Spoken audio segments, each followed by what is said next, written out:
Baik, Assalamualaikum warahmatullahi wabarakatuh kepada dokter dan juga teman-teman sekalian. Di sini saya Jessica Julian Subagio akan memaparkan materi mengenai TMJ dari BDS Satuan Radiologi.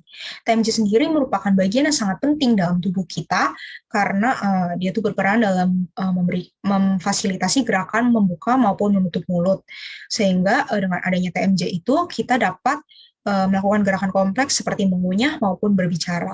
Nah, TMJ itu tuh merupakan synovial joint dan juga merupakan fibrocartilage. Karena dia merupakan fibrocartilage, maka TMJ itu terbagi menjadi dua ruangan, yaitu the upper part of the joint dan juga the lower part of the joint. Nah, TMJ ini berlokasi di antara head of mandible dan articular fossa dan juga articular tubercle of temporal bone. Ketika kita membuka mulut, kita tuh melibatkan dua pergerakan, yaitu depression dan juga protrusion. Tidak bisa hanya depression saja, karena pergerakan protrusion itu yang berperan penting dalam memberikan pembukaan mulut yang besar seperti halnya menguap.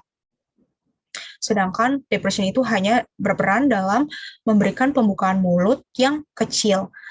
Jadi supaya rahang kita tidak terbatas pergerakannya dan juga rahang bawah tidak menabrak struktur leher di sekitarnya, maka harus dilakukan dua gerakan tadi.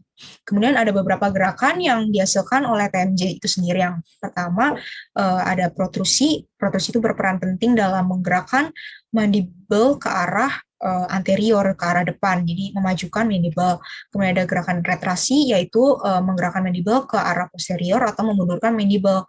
Kemudian ada gerakan elevasi, yaitu mengangkat mandible ke atas, dan juga gerakan depresi itu menurunkan mandible ke bawah dengan bantuan gravitasi.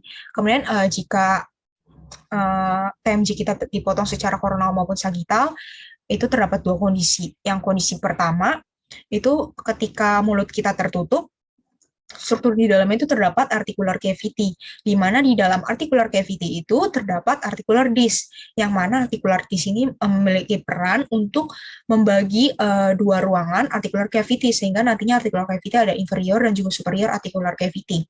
Nah, di dalam TMJ ini juga terdapat condylar process, yang mana pada keadaan mulut tertutup ini, condylar process berada di bawah mandibular fossa. Sedangkan ketika mulut kita terbuka, condylar process ini mengalami translasi ke arah anterior, sehingga yang tadinya dia itu condylar process berada di bawah mandibular fossa, sekarang condylar process itu akan berada di bawah articular tubercle karena mengalami translasi ke anterior tadi. Kemudian juga ada beberapa ligamen yang membantu TMJ untuk dapat melekat dan tidak menggantung pada rangka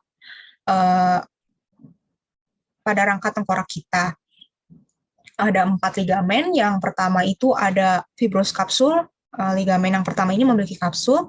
Kemudian ada lateral ligamen, stylomandibular ligamen, dan yang terakhir ada sphenomandibular ligamen.